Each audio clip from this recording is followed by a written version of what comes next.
సామాన్యుడిని దోచుకోవడమే ధ్యేయంగా పెట్టుకొని ముందుకు సాగుతున్న శిల్ప ఎంటర్ప్రైజెస్ భారత్ గ్యాస్ ఏజెన్సీ నిర్వాహకులు ఇప్పటికీ తమ తీరును మాత్రం మార్చుకోవడం లేదు. మన RS9 న్యూస్లో వచ్చిన సామాన్యుడి గ్యాస్ గోసతో జేబులు నింపుకుంటున్న శిల్ప ఎంటర్ప్రైజెస్ అనే కథనానికి స్పందించకపోగా అదే తీరుతో నడుచుకోవడం పట్ల ప్రజలు ఆగ్రహం వ్యక్తం చేస్తున్నారు. ఏజెన్సీకి వెళ్లి గ్యాస్ తెచ్చుకునే కస్టమర్లకు కనీస అవగాహన కల్పించకపోగా వారి ఇష్టానుసారంగా వ్యవహరిస్తున్నారు శిల్ప ఎంటర్ప్రైజెస్ భారత్ గ్యాస్ ఏజెన్సీ నిర్వాహకులు. మనం అక్కడికే వెళ్లి గ్యాస్ను కొనుగోలు చేస్తే సుమారు 19 నుండి 20 రూపాయల రిబేట్ అంటే డబ్బు ఆదా అవుతుందని అక్కడ కనిపించే విధంగా డిస్ప్లే చేయకపోగా రిబేట్ ఎంత వస్తుందో మాకు తెలియదు అంటూ అక్కడే పనిచేస్తున్న సిబ్బంది చెప్పడం వారి నిర్లక్ష్యాన్ని తెలియజేస్తుంది. ఇదిలా ఉండగా శనివారం గ్యాస్ ధర 988 రూపాయల 50 పైసలు ఉండగా సోమవారం సైతం అదే ధర పలికింది.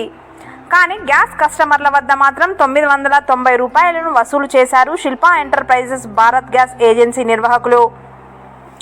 ఇదేమిటని అక్కడ ప్రశ్నించిన వారిని అడగగా మాకేమీ తెలియదు, మా ప్రొపరేటర్ని అడగండి అంటూ అక్కడి సిబ్బంది మాటను దాటేశారు.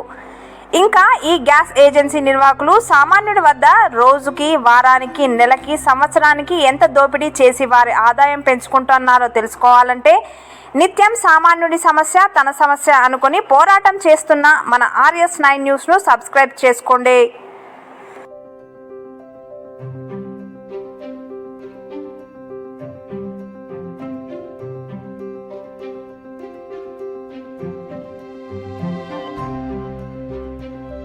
క్యాష్ ఆన్ డెలివరీ తీసుకున్న రిబేట్ ఎంత ఉంది? ఆ సార్ చెప్పట్లేదు, సార్కి తెలియదు అంట. క్యాష్ ఆన్ డెలివరీ తీసుకున్న రిబేట్ ఎంత ఉంది? ఆ సార్ చెప్పట్లేదు, సార్కి తెలియదు అంట. క్యాష్ ఆన్ డెలివరీ తీసుకున్న రిబేట్ ఎంత ఉంది? ఆ సార్ చెప్పట్లేదు, సార్కి తెలియదు అంట.